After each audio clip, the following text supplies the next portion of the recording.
안녕하십니까, 권영호입니다. 오늘은 이제 오스트리아 공화국에 대해서 여러분하고 같이 한번 살펴보도록 하겠습니다. Republic of Austria, Republic Westerreich라고 얘기하죠. 동쪽 나라의 공화국이다, 이런 뜻입니다. 오스트리아 하면 저희들이 합스부르크하고 모차르트를 금방 연상합니다. 합스부르크는 오랫동안 오스트리아를 근거로 해서 유럽 전역을 관리해왔던 그런 가문이죠.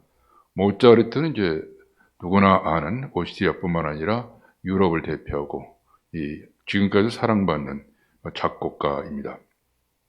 저희들이 오스트리아에 대해서 집중적으로 몇 가지 중요한 내용을 살펴보도록 하겠습니다. 그 다음에 이 나라의 수도인 윈을 이제 구석구석 살펴보고요. 제2도시 그라츠, 그 다음에 모차르트의 고향인 짤츠부르크를 여러분과 함께 구석구석 답사 다녀보도록 하겠습니다. 오스트리아 지도를 한 장 올려놨습니다. 노란 선으로 되어 있는 거, 이거 오스트리아 국경지대입니다. 이 지도에서 보시면 알프스 산록이 오스트리아 지역에 많이 들어와 있습니다. 한 3분의 2 정도 되는 거죠. 그 다음에 이제 나머지 저쪽 오른쪽 부분에 좀 저평한 평야지대가 나타납니다. 여기에 이제 도시들이 발달되어 있습니다. 이 나라의 수도이면서 가장 큰 윈이 있고요. 그 위쪽에 린츠가 있죠. 그 아래쪽에 또 이 그라츠가 있습니다. 그 다음에 그 짤츠부르크하고 인스부르크가 나타나 있습니다. 이 5개 도시가 이제 10만 이상의 도시가 해당됩니다. 왼쪽 상단에 보시면 이제 국기가 있는데요. 1230년에 프리드리히 2세가 그때부터 썼던 적백적의 오스트리아 국기입니다. 오스트리아라는 그 말은 어디서 유래되느냐? 오스트마르크라는 말부터 출발됩니다. 동쪽의 변경이라는 뜻이죠. 이것이 이제 독일어는 웨스트라이히 됐다가 라틴어는 오스트리아로 돼서 오늘날 이제 국명이 됐습니다. 좋은 뜻으로 하면 이제 동쪽의 제국이다, 이렇게 해석들 하고 있습니다. 한 84,000 제곱킬로미터 되니까 저희 나라보다 한 10분의 8 정도 되는 나라인데요. 이 나라에 한 900만 명 정도밖에 안 삽니다. 그 상당히 넓은 지역에 넉넉하게 사는 나라다, 이렇게 말씀드릴 수가 있겠습니다. 그럼 언제부터 사람들이 이 지역에 들어왔느냐? 기원전 한 1세기경에 로마 사람들이 이곳에 와서 보니까 게르만계의 바바리족들이 거주하고 있었습니다. 그래서 이 사람들이 이제 어떤 형태로 사느냐? 이 로마인들이 들어오면서 이 기독교를 같이 이제 가지고 옵니다. 그래서 유적을 쭉 조사해 보니까 라반트 지역에 그 5세기경에 교회가 있었다는 게 확인이 됐습니다. 그래서 17세기에 이르러서 이 교회를 하나 세우고 그 교회 이름을 성윤리 순례교회다, 이렇게 지어서 사진에 나와 있는 그 교회 안이 굉장히 화려한 그런 교회가 세워져 있는 상태입니다. 조금 더 구체적으로 오스트리아에 대해서 이제 역사적인 내용을 잠깐 살펴보면요. 저희들이 이제 프랑크 제국을 살펴본 바 있습니다. 카를 대제가 세운 나라죠. 그래서 독일, 이탈리아, 프랑스를 이제 중심으로 해서 서부 유럽을 완전히 이제 통일한 국가였었는데요.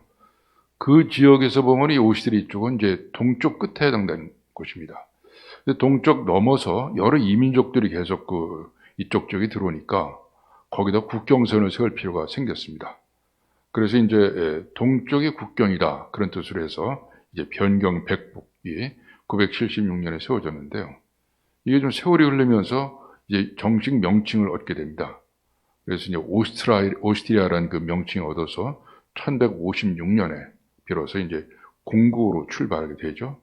점차로 면적을 넓혀 나갑니다. 그래서 슈타이어마르크, 케른텐, 그래서 자기 나라의 그 영토를 계속 넓혀 나가는데요. 그 사이에 어떤 일이 벌어졌느냐?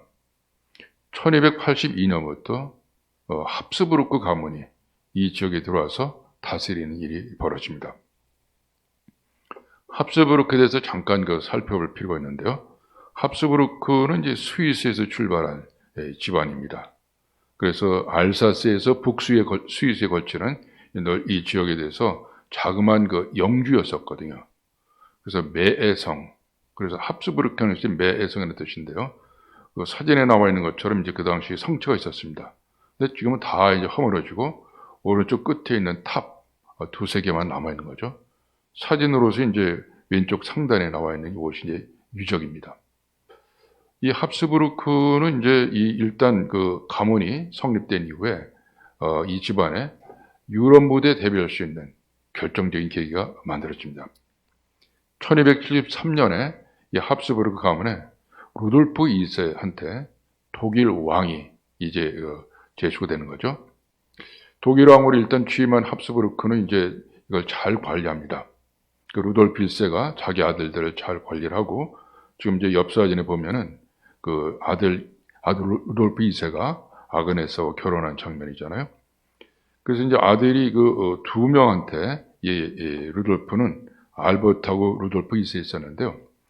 1282년부터 이 오스트리아 지역에 대한 관리를 맡깁니다. 그러니까 쭉 이어서 합스부르크가 장장 636년간 세계 1차 대전이 끝날 때까지 이 오스트리아를 근거로 해서 유럽 전역을 관리하는 이런 이제 합스부르크 제국, 합스부르크 군주국, 합스부르크 모나키 시대가 열리게 됩니다. 결정적으로 이제 합스부르크를 이 유럽 왕가에 끌어올린 사람은 누구냐? 사진에서 보시는 그 막시밀리안 1세입니다. 이분은 이제 1508년에 신성 로마 제국의 황제가 된 이후에 확실한 입장을 정리합니다. 합스부르크 가문들은 결혼하고 입양을 통해서 유럽의 왕가하고 전부 다 그 인연을 맺어서 이 왕가들과의 관련을 통해서 이제 유럽을 함께 관리한다. 공동 군주로 이제 했겠다. 이런 확실한 입장을 정하면서 실천에 옮깁니다. 구체적인 그 내용이 뭐냐? 그 오른쪽 사진을 가지고 잠깐 설명을 드리겠습니다. 막시밀리안 1세가 있고요. 그 건너편에 이제 아내 마리가 있습니다. 가운데 이제 있는 그 젊은이가 펠리페라는 그 아들인데요. 사진에도 나와 있지만은 여러 문헌에 보면은 굉장히 잘생긴 남자였다고 합니다. 그래서 이제 자녀들을 많이 갖게 되는데요. 2남 4녀를 자녀로 얻게 됩니다. 근데 이상하게 일찍 죽어버렸어요. 그래서 펠리페는 실질적으로 펠리페 1세로 해서 카스티아 왕 정도로 끝났는데 그 아들, 딸들, 다시 말씀드려서 막시밀리안 1세의 손자, 손녀, 증손자, 증손녀 이때 이제 번창을 해가지고 이제 유럽 전역에 이 왕가의 그 가문이 되어버립니다. 앉아있는 그 가운데 있는 이 젊은이, 소년이죠. 카를 5세입니다. 그러니까 펠리페의 장남이 되겠죠. 그 다음에 이제 왼쪽에 있는 그 이제 막시밀리안 1세가 안고 있는 사람, 젊은이죠. 소년인데 페르디난트 1세, 나중에 카를 5세가 신성 로마 제국을 물려주게 됩니다. 전부 이제 손자들이죠. 또 오른쪽에 있는 이 젊은이 누구냐? 로요시 2세거든요. 헝가리의 로요시 2세인데 그 막시밀리앙의 그 손녀인 마리아의 남편입니다. 이 사람들뿐만 아니라 무수히 많은 사람들이 이 합스부르크 가문과 연결이 되면서 유럽 전역을 이제 다스리는 그런 이제 상황이 전개됩니다. 그 중에서 중요한 그 두 사람을 제가 말씀드리도록 하겠습니다. 카를 5세하고 펠리페 2세거든요. 물론 그 펠리페 2세는 카를 5세의 아들입니다. 카를 5세 시대 때 이제 그 유럽 전역을 지배하는 그런 상황이 되는데요. 그거 넘어가기 전에 펠리페라는 이름을 따서 오늘날의 필리핀 이름이 정해져 있다는 그 분석이 있습니다. 지도를 한 장 가지고 설명드리겠습니다. 이 1700년대에 이제 유럽을 관리했던 합스부르크 가문들의 이제 상황인데요. 오른쪽에 보면 노란 선으로 되어 있는 게 있습니다. 이 합스부르크 오스트리아인데요. 오스트리아 가운데 있고요. 왼쪽에 스위스가 있습니다. 오른쪽에 헝가리 있고요. 위쪽에 보헤미아, 오늘날 체코슬로바키아죠. 트란실바니아, 지금 루마니아 지역에 해당됩니다. 그 다음에 상당 부분에 이태리죠. 그 다음에 저쪽에 그 네덜란드, 프랑스를 빼고 이쪽 스페인 지역까지 전부 이제 이 합스부르크가 동군 연합 형태로 해서 이제 관리했던 지역들입니다. 너무 넓잖아요. 너무 넓어가지고 1556년에 이르러서 이 카를 5세가 은퇴를 합니다. 은퇴를 하면서 자기 동생인 페르디난드 1세한테 합스부르크 오스트리아를 맡깁니다. 그리고 이제 이쪽에 스페인 쪽은 아들 펠리페 2세한테 맡게 되죠. 그래서 이제 합스부르크 오스트리아, 합스부르크 스페인이 상당 기간 동안 유럽 전체를 관리하는 그런 이제 시대가 전개가 됩니다. 이 합스부르크 가문에서 아주 뛰어난 또 여걸이 한 명 등장합니다. 우리가 잘 아는 마리아 테레지아죠. 마리아 테레지아는 아주 금슬이 좋았던 것 같습니다. 남편과 사이에 장장, 자녀가 16명이 생기는데요. 아들이 5명이고 딸이 11명입니다. 맨 마지막 딸은 이제 마리 앙뚜아네트라고 해서 유명한 그 딸이죠. 근데 어쨌거나 이 마리아 테레지아는 그 젊은 나이에 이제 여왕으로 이렇게 등극을 하는데 주변에 있는 제국들이 굉장히 싫어합니다. 그러나 일생 동안 한 40년간 이제 합스부르크를 관리하면서 이 오스트리아의 근대화에 결정적 역할을 하게 됩니다. 싫어하는 일들은 되게 전쟁으로 발전하잖아요. 그래서 싫어하는 사람들끼리 모여가지고서 이제 이 오스트리아를 치겠다는 생각을 합니다. 오스트리아는 이제 버텨야 되잖아요. 그래서 전쟁이 터지는데 여기 7년 전쟁입니다. 그러니까 식민지들이 많이 있었기 때문에 결국 식민지 전체로 번져가지고 서로 땅을 많이 차지하겠다 또는 이해관계에서 전개가 되는데 그 당시 러시아의 지도자가 여자분이었거든요. 근데 전쟁 동안에 돌아가십니다. 또 프랑스 지도자도 여자였습니다. 그러니까 너무 전쟁이 오래 가니까 지쳐가지고 전쟁을 포기해버렸어요. 그래서 할 수 없이 이 오스트리아는 슐레지어 지역을 프로이센한테 넘기고 전쟁은 종료됩니다.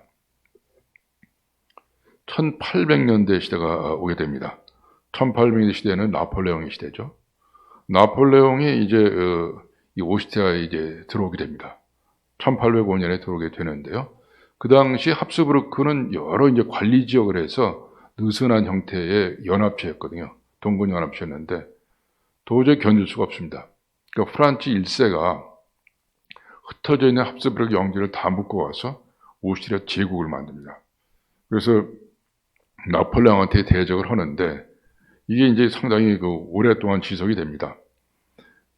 그 사이에 나폴레옹은 전쟁에서 죽게 되는 그런 상황이 벌어지죠. 1814년에 세인트 헬레나의 유배에서 거기서 몰락하게 됩니다. 그러니까 이제 이 오스트리아 제국은 살아남은 거죠. 근데 이 프란츠 1세는 이제 황제로서 의미를 갖지만 실제 정치는 누가 했느냐? 여기는 메테르니히라고 하는 외교가죠. 뛰어난 정치술을 갖고 있는 우파 정치 지도자였다고 합니다.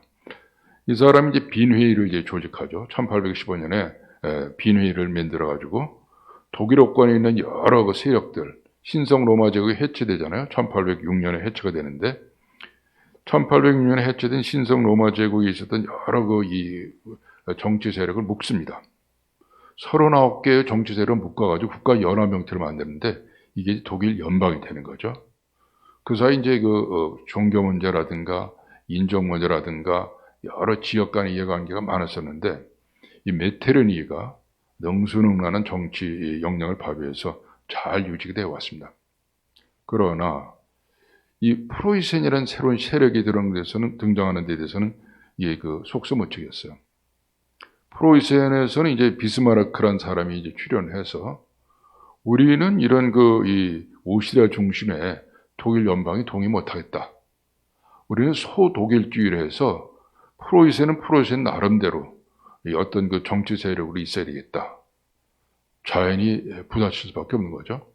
그래서 프로이센하고 오스트리아는 결국 전쟁 상황에 돌입하게 되는데요. 1866년에 보오 전쟁, 다시 말씀해서 프로이센 오스트리아 전쟁이 터집니다. 근데 이 프로이센에는 유능한 인물들이 많이 그때 배출이 됐었습니다. 비스마르크를 중심으로 해서 또 몰트케 장군도 있었고요. 윌헬름 1세라는 뛰어난 왕도 있어가지고 잘 군대를 조직하고 또 이게 군인들을 갖다 직업군인화하면서 오스트리아를 여지없이 무너뜨립니다. 이 전쟁에서 지니까 자연적으로 독일 연방은 없어져 버리고 그 다음에 이 메테르니 체제는 이제 무너져 버리죠. 그러니까 이 오스트리아에 취하에 있었던 여러 정치 세력들은 독립하려고 덤비지 않겠습니까? 특히 이 헝가리 이 나라에 있던 그 사람들이 우리가 독립하겠다고 이제 강력히 움직임을 보입니다. 그 오스트리아가 이제 재빨리 제안을 하죠. 당신들하고 우리나라들이 합쳐서 오스트리아 헝가리 제국을 만들자. 분리파들은 이 제안을 받아들입니다. 그 1867년부터 이제 오스트리아 헝가리 제국이 만들어집니다. 제국이 만들어지면 당연히 침공을 하게 되는 이런 작업들이 벌어지는 거 아니겠습니까? 1908년에 그 오스트리아 헝가리 제국의 오른쪽 아래에 있는 이 보스니아를 갖다 합병을 해버립니다. 근데 이 보스니아 합병되면 그 위에 세르비아라는 나라가 있었거든요. 세르비아는 자동적으로 합병이 돼버리니까 견딜 수가 없는 거예요. 강력히 반발합니다. 근데 강력히 반발하는 것이 말로 방어한 것이 아니라 행동으로 옮기게 되죠. 그래서 이게 보스니아 헤르츠고비나 세르비아에 있던 이쪽 지역에 있던 젊은이들 가운데 일단의 젊은이들이 암살단을 조직합니다. 그 암살단 가운데 한 멤버가 프린치프라는 18살 수학과 대학생이었거든요.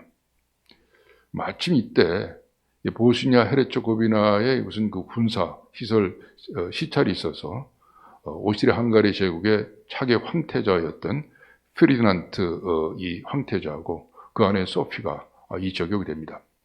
그 사라예보에 그 라틴 다리가 있거든요. 나중에 저희들이 답사합니다. 라틴 다리 근처에 왔는데 카페에서 있던 이 프린치프가 주섬주섬 나와가지고 호주머니에서 총을 꺼냅니다. 가장 가까이 가서 3발의 총을 쐈는데 2발이 이 두 사람을 절멸시켰다고 합니다. 어마어마한 사건이죠. 어떻게 감히 이 황태자 내외를 가까이 와서 총으로 쏴서 암살합니까? 견딜 수가 없는 거죠. 당연히 이거는 전쟁으로 이제 발전이 돼서 세계 제1차 대전을 터뜨리는 사건이 됩니다. 이 유명한 1914년 6월 28일에 터졌던 사라예보 사건이죠.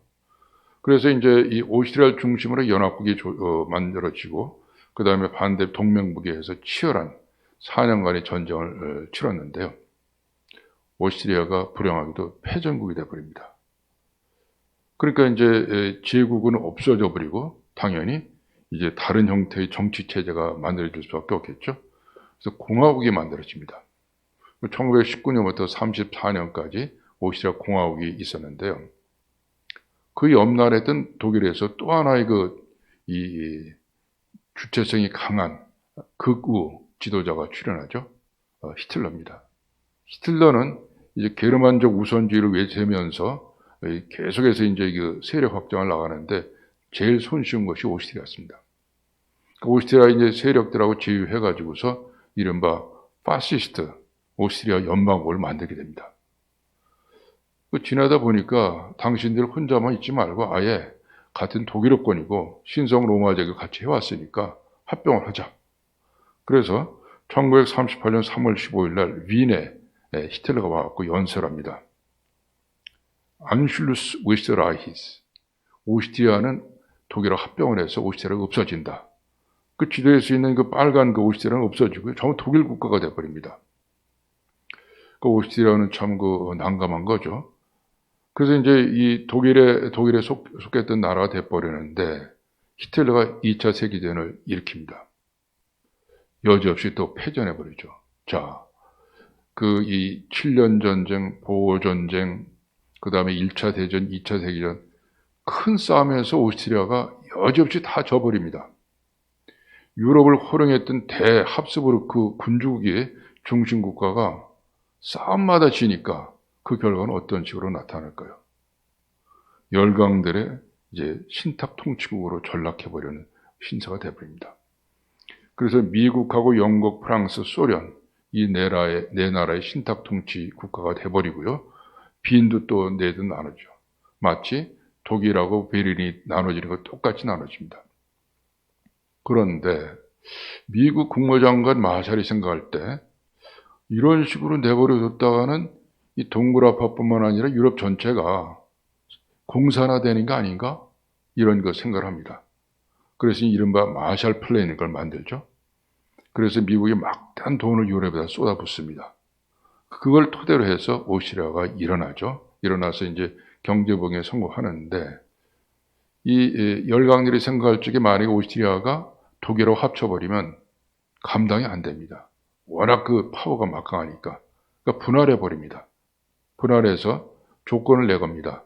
오스트리아 당신들은 독일하고 합병하지 않는다. 그리고 일체 좌우에 개입하지 말고 영세 중립국에 있어라. 받아들입니다.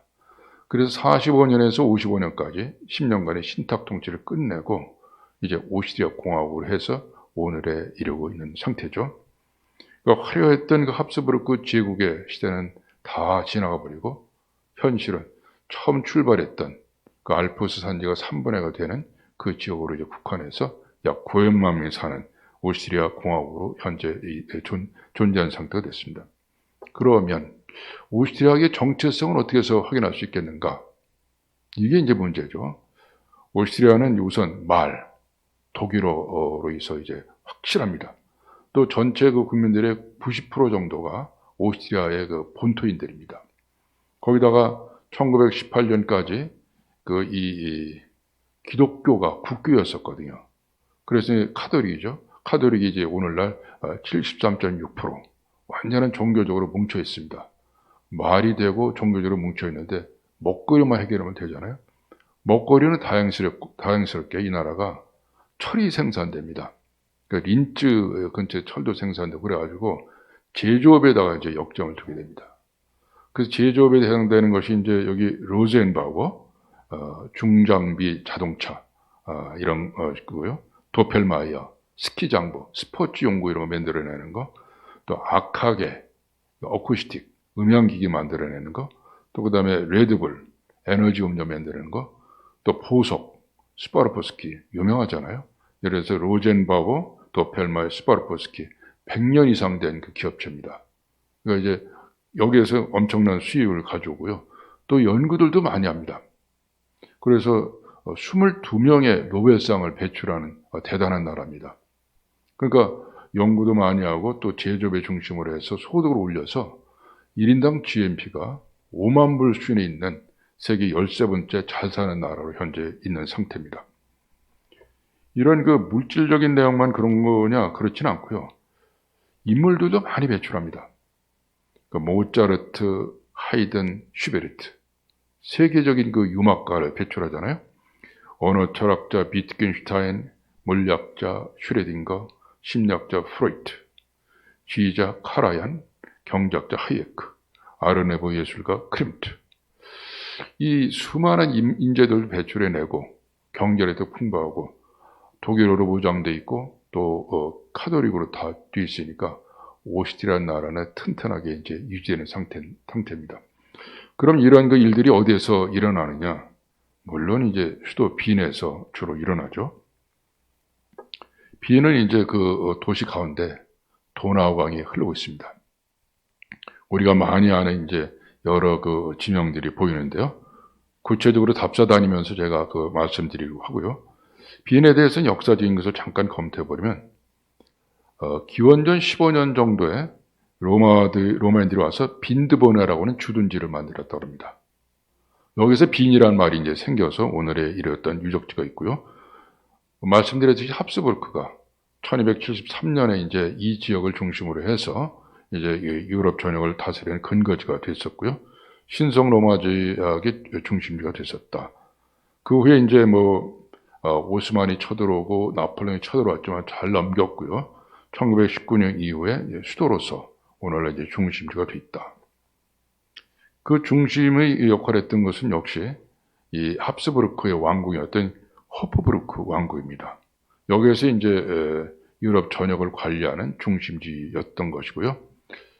여름철에는 이제 조금 더 그 시원한 데로 옮겨서 거기서 관리하게 됩니다. 이 쉔부른 궁전이죠. 아주 유명하고 화려한 궁전입니다.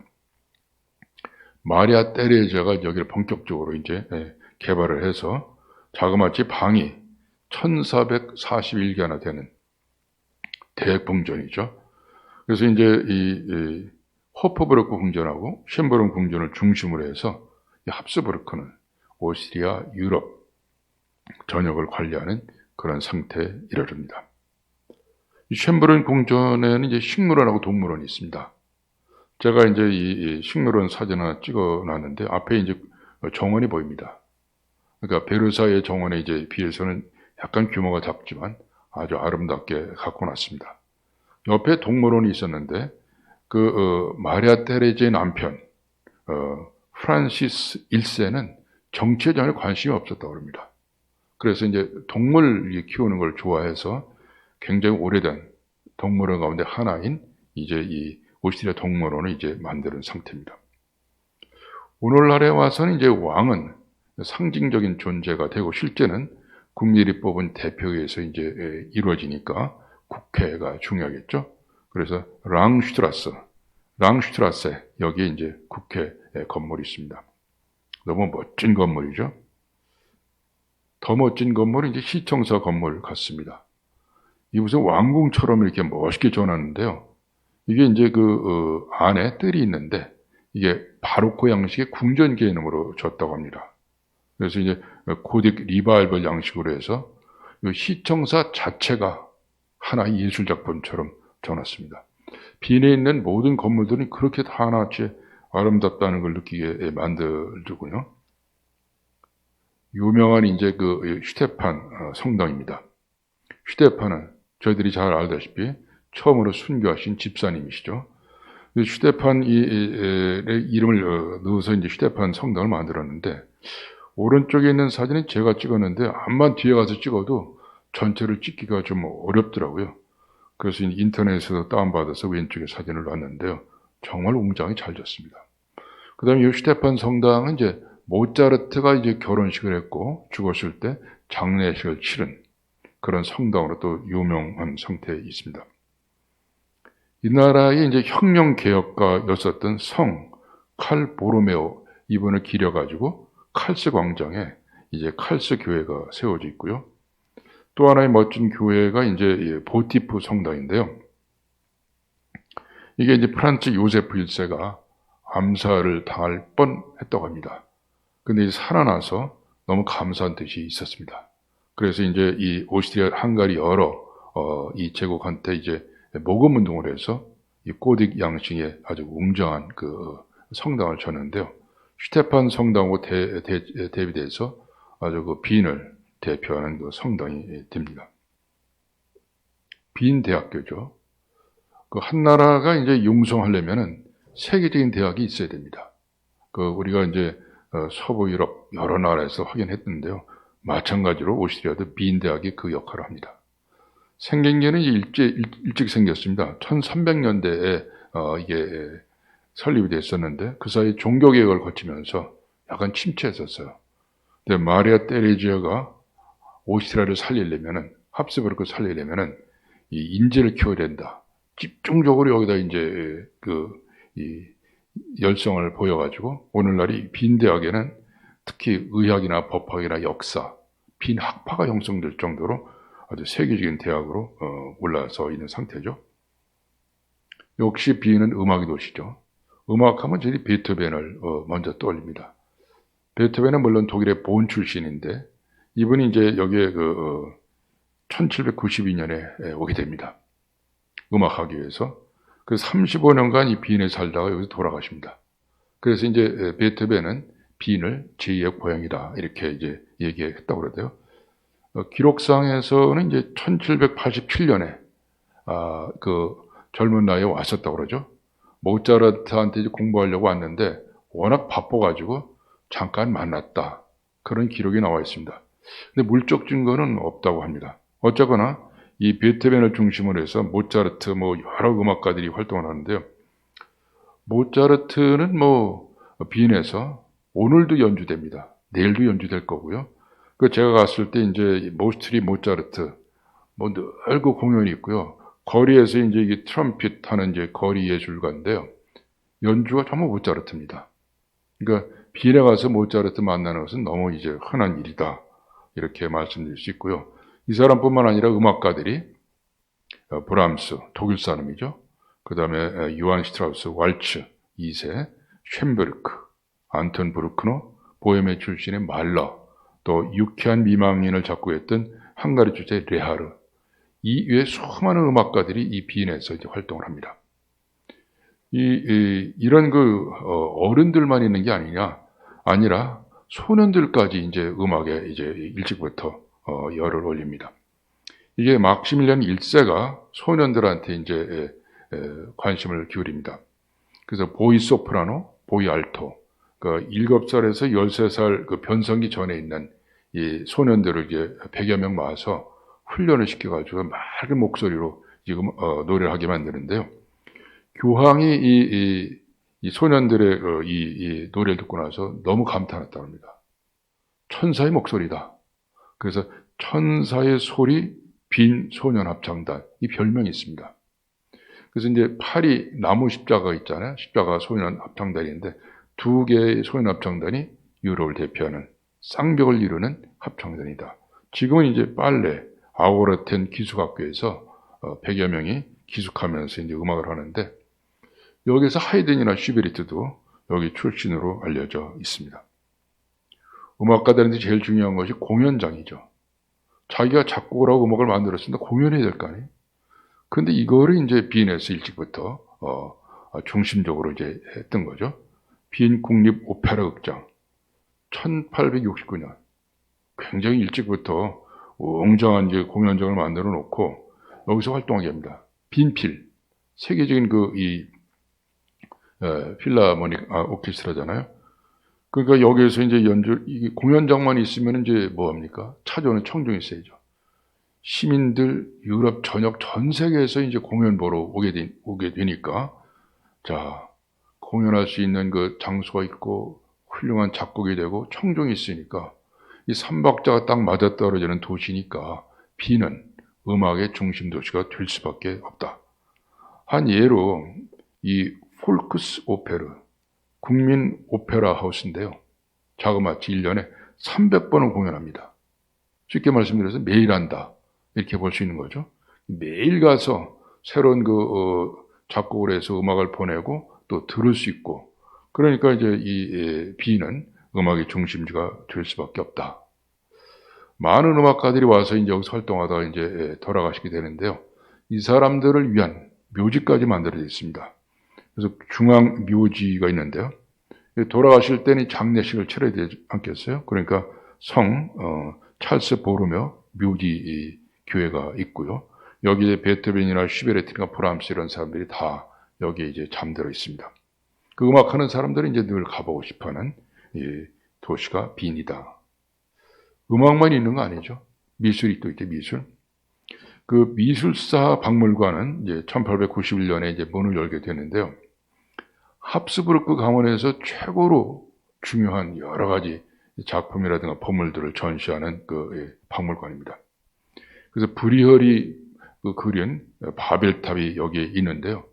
브리허리 이제 르네상스 시대의 네덜란드 농민 화가 작가로 유명한 사람이죠. 바벨탑이 아주 거의 사실적으로 잘 그려져서 이 박물관에서 우리가 감상할 수 있습니다.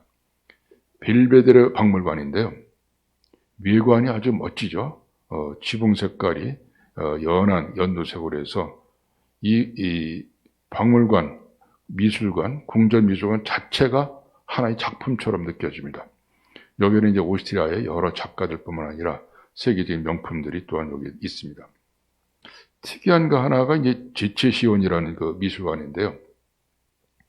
주류 미술가들이 있는데 오스트리아에는 개성 강한 그 화가들이 많이 있었나 봅니다. 구스타프 크림트라든가 에곤 실레, 코코슈카 이런 그 화가들은 기존의 화풍하고 전혀 다른 자기들만의 개성 있는 그 작품들을 만들어냈는데 이걸 전시할 수 있는 전시 공간이 필요했던 거죠. 그래서 제체시온이라는 이제 그 미술관이 만들어졌는데 여기에 이제 이 빈 분리파 화가들의 상설 전시장으로 알려져 있습니다. 예를 하나로서 이제 구스타프 크림트의 키스라는 그 그림인데요. 상상력이 정말 풍부합니다.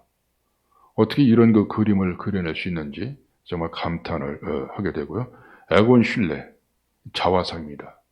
이 두 화가가 우리나라 와서도 한번 전시를 해서 또 좋은 반응을 얻은 바 있었죠. 미술만 있는 게 아니라 또 건물도 있는 건물인데 이제 이 훈데르트 바서라는 이제 이 빈 출신의 건축가인데요. 굉장히 직선을 싫어했다고 합니다. 그래서 모든 건물을 곡선으로 그려내는 이런 이제 작업을 하는데 시형 아파트입니다. 시형 아파트를 이제 이 훈데르트 바서가 졌는데 정말 특이합니다. 그 제가 이제 이 훈데르트 바서 하우스를 보고 싶어 갖고 갔는데요. 저뿐만 아니라 세계 많은 사람들이 이 아파트 건물을 보려고 온다고 그러죠. 훈데르트 바서 하우스입니다. 최근까지 이제 이런 건물들이 들어서는데요. 하스 하우스, 1990년에 그 지은 건물이니까 최근 거죠. 네, 같기도 하고 다르기도 합니다. 오른쪽은 제가 찍은 사진인데요. 전체가 안 나와서 또 인터넷에서 오른쪽 민쪽 사진을 이제 올려놨습니다. 같기도 하고 다른 것 같기도 하고. 그래서 포스트 모던 그 건물인데요. 그러니까 오스트리아에서는 음악, 미술, 건물 이런 그 예술적 활동이 끊임없이 진행된다. 또 그 측면에 한 단면을 보여주는 내용이라고 생각됩니다. 국제도시거든요. 국제도시니까 국제 그 건물들이 많이 들어와 있습니다. UNOCT. 그래서 이제 여기에는 6개 그 타워 빌딩이 있는데요. 국제 원자력 기구라든가 국제연합, 난민 고동 판무관 사무실까지 이 세계적인 국제 활동하는 사람들이 또 오스트리아 빈에 많이 모여 있습니다. 그 도시에 사람들이 많아지면 이제 외곽에다 신도시를 건설해서 그쪽으로 분산시키는 방법이 있는데요. 또 하나의 방법은 도시 내 신도시를 짓는 방법입니다. 그 도시 내 신도시를 짓는 게 이제 서울에도 많이 얘가 있잖아요. 잠시라든가 상계동이라든가 목동 같은 것이 도시 내 신도시 개념이거든요. 여기도 마찬가지로 빈에 도나우시티라고 하는 시 안에다가 이게 저어서 제 관심이 있어가지고 한 장면을 올려놨습니다. 도나우시티, 도시내 신도시 개념입니다. 우리가 비엔나 커피를 잘 알고 있습니다. 비엔나 커피가 이제 여기서 출발됐는데요. 터키가 1500년대, 1600년대 2번 쳐들어왔었거든요. 갈 때 이 커피 레시피를 놔두고 갔다고 합니다. 그걸 이제 비엔나 사람들이, 빈 사람들이 잘 개발해서 자기들 나름대로 커피를 개발했는데 그 문화가 이제 카페 문화, 커피 하우스 문화로 남아가지고 오늘날 전 세계 커피 문화가 이제 형성될 수 있는 여러 모멘텀의 하나를 이 빈에서 제공했다. 이렇게 얘기를 하고 있습니다. 그라츠라는 도시를 가보겠습니다. 제2도시입니다. 그라츠는 이제 한 30만 명 정도가 사는 도시인데요. 상당히 규모가 큰 상태입니다. 유럽에서 보면은. 그라츠 주변에는 이제 류블리나, 슬로베니아 수도죠. 여기 한 2시간 거리 있습니다. 그래서 만약에 이제 지진이 나면 서로 영향을 받게 되는데, 최근에 이제 보도해 보니까 지진 나서 두 도시가 약간 흔들렸다. 그런 얘기가 있더군요. 이 그라츠 가운데에 무어강이 흐르고 있습니다. 그러니까 무어강이 있고요. 그 안에 이제 인셀버크, 인공섬이 있습니다. 근데 슈로츠베르크라고 하는 그 산이 있는데, 산 위에서 올라가 보면 이 그라츠 시내가 잘 보입니다. 왜 그라츠가 이렇게 의미를 두느냐? 2003년에 유럽의 문화수도가 됐거든요. 그래서 옛날에 오래된 도시인데 새로운 그 요소도 많이 들어가 있기 때문에 세계인들이 주목을 받습니다. 그라츠에 이제 슈로츠베르크 산에 올라가면 시계탑이 있습니다. 시계탑에서 내려다보면 이 시가지 전체가 한눈에 들어오죠. 멀리 에겐베르크 성체까지 보이는데요. 이게 이제 그 그라츠 시가지입니다. 한눈에 딱 봐도 벌써 이게 굉장히 오래되고 아름답고 전통 있는 도시다. 이런 걸 느끼잖아요. 거기 가운데 이제 그 많은 건물이 있는데 이게 한 1000개 정도 된다고 합니다. 여기에 이제 그라츠 성당이라든가 무기박물관, 그 오래된 그 지역들이죠. 그 다음에 이제 그 녹지대가 충분히 있어서 더 이상 개발을 못하게 돼 있는 상태고요. 주변의 집들이 마치 성곽처럼 이렇게 둘러쳐져 있는 아주 그 전형적인 역사 도시입니다. 그 다음에 오른쪽 상단에 이게 강이 있는데 무어강이거든요. 무어강 거기에 이제 섬 같은 게 하나 있잖아요. 거기에 이제 인공섬입니다. 조금 이따 가보도록 하겠습니다. 에겐베르크 성체가 있는데요. 너무 이쁘잖아요. 이런 성체가 워낙 많아가지고 이제 그 중에 하나를 이렇게 문화유산으로 되어 있는 사진을 올려봤습니다. 이거는 제가 이제 슈로츠베르크 산 위에 가서 찍은 사진인데요. 저 가운데 보면 이제 문어발을 거꾸로 해놓은 것 같은 건물이 하나 있고요. 왼쪽 아래쪽에 인공섬이 보이죠. 2003년에 이제 문화수도로 된 걸 기념하기 위해서 이 현대식 건축물을 집어넣습니다. 그러니까 현대식 건축물하고 옛날의 고전의 건물이 공존하는, 현대와 고전이 공존하는 세계적인 도시로 그라츠가 이름을 올려놓은 상태입니다. 쿤스트하우스에 들어가 보십니다. 쿤스트하우스는 가까이 가서 찍은 사진인데요. 이 쿤스트하우스는 이제 쿡하고 프론이라고 하는 이제 영국의 건축가가 지은 건물인데요. 4층짜리 유선형 그런 이제 건물입니다. 미술관입니다. 근데 위가 좀 이상하게 되어 있는데 거기에 이제 빛이 번쩍번쩍 납니다. 그 밑에 이제 빨판 같은 것인데 700개 정도 되거든요. 일정한 시간이 되면 여기서 빛이 이렇게 나옵니다. 그러니까 고전적인 도시에서 갑자기 무슨 외계인의 그 불빛처럼 올라오잖아요. 그래서 이것이 친근한 외계인이라는 별칭을 갖고 있습니다. 그 여기서 실험적인 여러 미술품들을 관람할 수 있는 그런 쿤스트하우스가 2003년에 젖었습니다. 강 위에다 무슨 이렇게 배를 띄워놨느냐? 이게 이제 인공섬이라는 개념이죠. 그라츠 시민들뿐만 아니라 유럽 사람들이 강 위에서 즐길 수 있도록 한다. 카페라든가 야외극장, 놀이터 이런 것들은 인공섬으로 만들어놨는데요. 일각에서는 이제 한강의 세빛동동섬도 여기서 아이디어를 얻었다. 그런 설명을 한번 들은 적이 있습니다. 모차르트 고향인 짤츠부르크로 가보겠습니다. 짤츠부르크는 소금이라는 개념이거든요. 소금의 도시 이런 거들. 암염을 그 기초로 해서 이 지역에서 그걸 토대로 먹거리를 유했던 도시입니다. 이 도시도 그라츠하고 비슷하게 위에 산이 하나 있어요. 그 페스퉁스베르크 산인데요. 페스퉁스베르크 산 위에다가 성체를 하나 졌습니다. 호헨 짤츠부르크 성체를 졌는데 그걸 진 사람이 누구냐? 대주교님이셨습니다. 헬펜슈타인 대주교께서 1077년에 졌는데요. 왜냐? 이 짤츠부르크는 이 대주교가 관리했던 그 도시입니다. 그 당시에는 이제 이게 그 일반인이 하는 게 아니라 주교가 결국 이제 정치까지 다 해서 이 도시를 다스렸는데요. 이 성체에 올라가서 보면 이 짤츠부르크 가지가 잘 보입니다. 인구가 많지 않았어요. 많지 않고요. 지금도 16만 정도 되고요. 서울 면적이 10분의 1 정도 되니까 저기 짤차강이 흐르고요. 소금 실은 배가 다니던 강이죠. 앞에 짤츠부르크 성체가 보이고 이 도시가 조용한 도시인데 왜 이렇게 유명하냐? 당연히 모차르트가 태어난 도시라서 유명합니다. 1815년에는 이제 오시라고 합병돼서 오시의 한 나라가 됐었고요. 그 전까지 독자적으로 대주교가 관리했던 도시입니다. 짤츠부르크 성당인데요.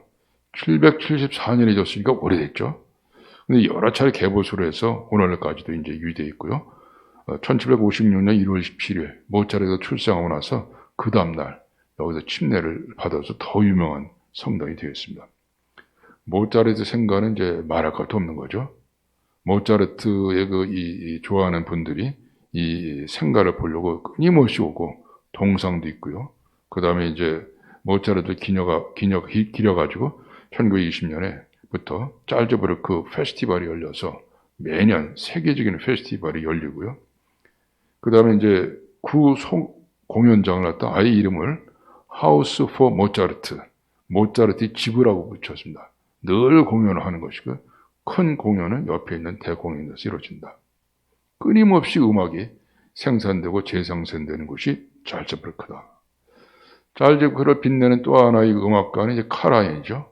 카라얀이 모차르트 생가에서 멀지 않은 곳에 그 생가가 있습니다. 카라얀이 이제 그 베를린 필 지휘자였었잖아요. 그래서 베를린에 가서 이제 연주 일을 할 때 베를린에 사는 게 아니라 짤츠부르크에 살았다고 합니다. 그래서 이제 비행기를 타고 다니고 그다음에 자동차를 몰고 다니면서 연주를 했다고 그러대요. 그래서 이제 짤즈부르크는 이제 모차르트, 카라얀 이 사람이 있어서 큰 자부심을 갖는다고 합니다. 또 한 명의 이제 음악가라고 할까요? 사제가 계시는데 그분이 조세 모아 사제입니다. 1818년에 크리스마스 임박해가지고서 이제 공연을 하려고 생각했는데 다 이게 이제 작동이 안 돼갖고 오르간 하나밖에 없었다고 합니다. 그러니까 짤제브르크 인근의 오베린도르프라고 하는 조그만 마을인데요. 그 할 수 없이 거기서 고요한 밤, 거룩한 밤 작곡해서 오늘날에도 전 세계에서 크리스마스 되면 이제 고요한 밤, 거룩한 밤, 이 캐롤이 울리게 되는데 아예 명칭을 고요한 밤 기념성당으로 이름을 얻었습니다. 짤제베르 근처 이제 가보게 되면 너무너무 이 자연이 아름답습니다. 이게 내륙국이거든요, 오스트리아가. 그러니까 바다가 없는 대신에 산에서 흘러내려온 물들이 이게 호수를 이루어가지고 아주 깨끗하고 아름답습니다. 이게 짤제베르크 인체는 질암제라는 시가지하고 앞에 있는 호수입니다.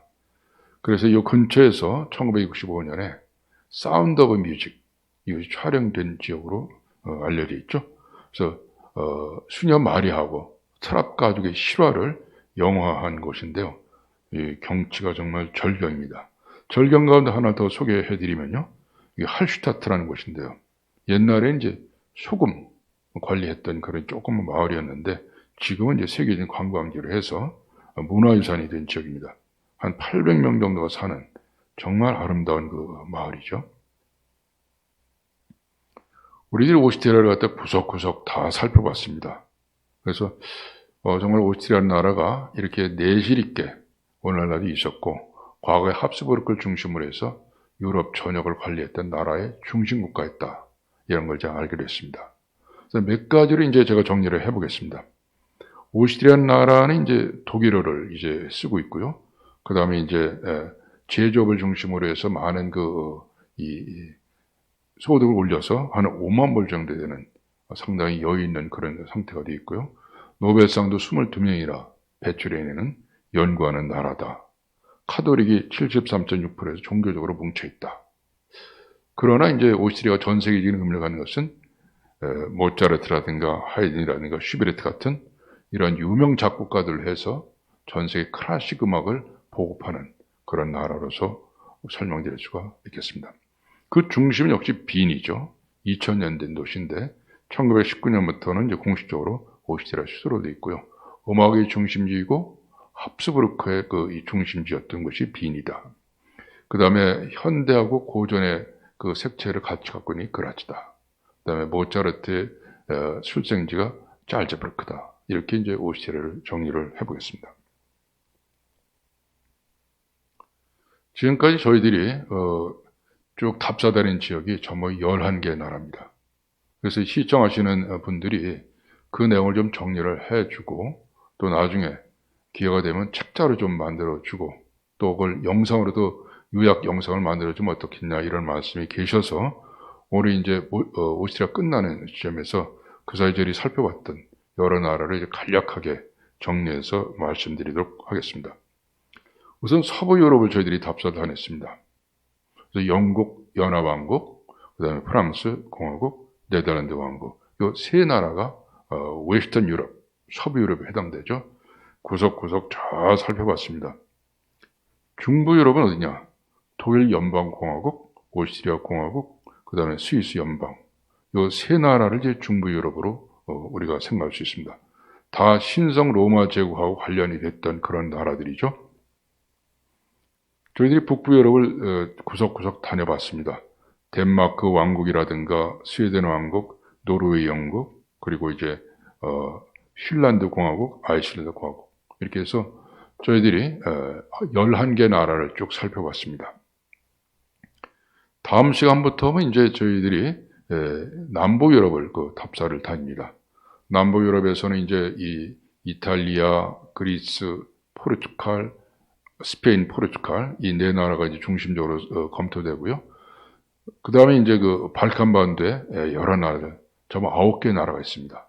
거기에 이제 구 유고슬라비아에 해당되는 세르비아, 보스니아 헤르츠고비나, 슬로베니아, 크로아티아, 몬테비데오, 북마케도니아, 코소보 이렇게 7개 나라가 옛날에 이제 유고슬라비아였던 나라고요.